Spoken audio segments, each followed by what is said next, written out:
Comment l'expérience de David peut-elle être la mienne?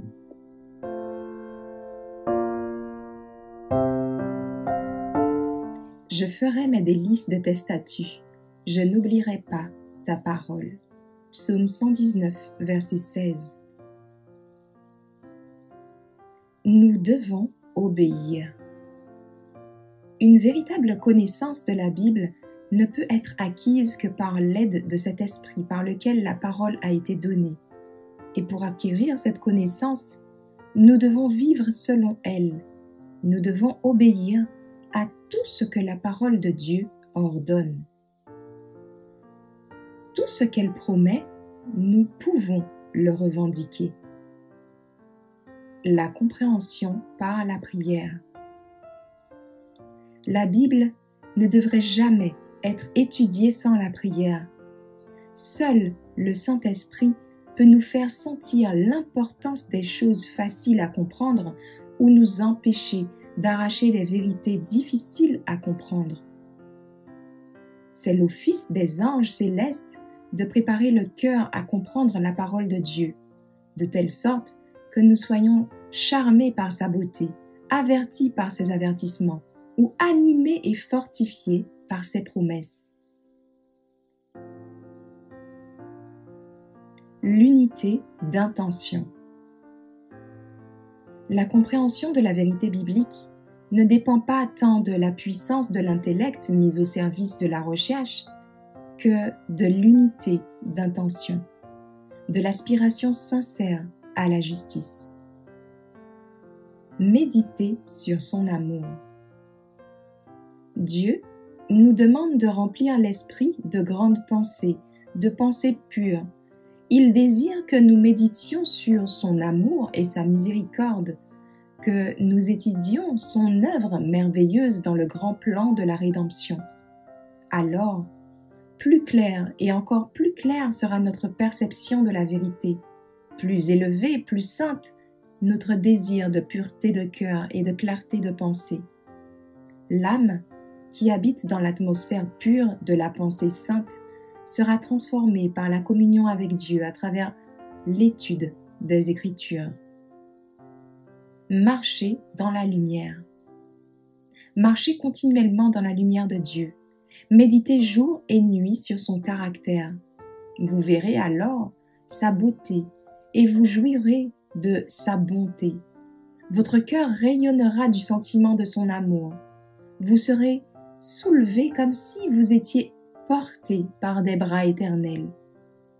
Avec la puissance et la lumière que Dieu vous transmet, vous pouvez comprendre plus et accomplir plus de choses que vous n'avez jamais cru possible auparavant. Méditez sur la perfection du Sauveur. En méditant sur la perfection du Sauveur, nous désirerons être entièrement transformés et renouvelés à l'image de sa pureté. Il y aura une faim et une soif de l'âme pour devenir comme celui que nous adorons. Plus nos pensées seront tournées vers le Christ, plus nous parlerons de lui aux autres et le présenterons au monde. La période la plus solennelle de l'histoire du monde. Nous vivons la période la plus solennelle de l'histoire de ce monde. Nous devons nous humilier devant le Seigneur par le jeûne et la prière et méditer beaucoup sur sa parole, en particulier sur les scènes du jugement. Nous devons maintenant rechercher une expérience profonde et vivante de la chose de Dieu. Nous n'avons pas un instant à perdre.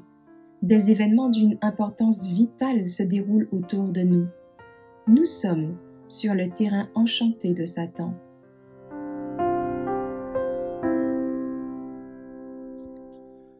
Prions ensemble.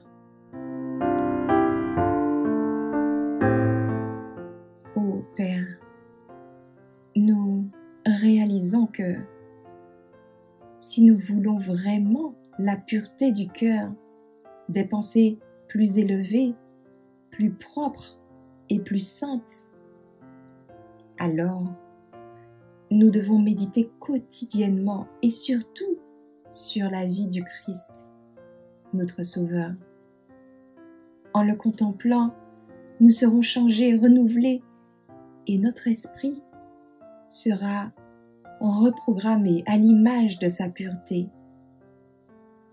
Si nous ne semblons pas être capables d'avoir des pensées pures et de développer un caractère semblable à celui du Christ, alors nous devons méditer ta parole, ô Dieu. Nous devons jeûner et prier pour obtenir davantage de ton aide divine. Tu nous dis que toutes les choses qui sont véritables, toutes celles qui sont honnêtes, toutes celles qui sont justes, toutes celles qui sont pures, toutes celles qui sont aimables, toutes celles qui sont de bonne réputation et où il n'y a que vertu et qui sont dignes de louange, que toutes ces choses occupent continuellement nos pensées. Puissions-nous, par ta grâce, Père, puissions-nous permettre à toutes ces choses d'occuper nos pensées. Ainsi, nous aurons cette vie qui reflète le caractère du Christ. Aide-nous, ô Père, au nom de Jésus. Amen.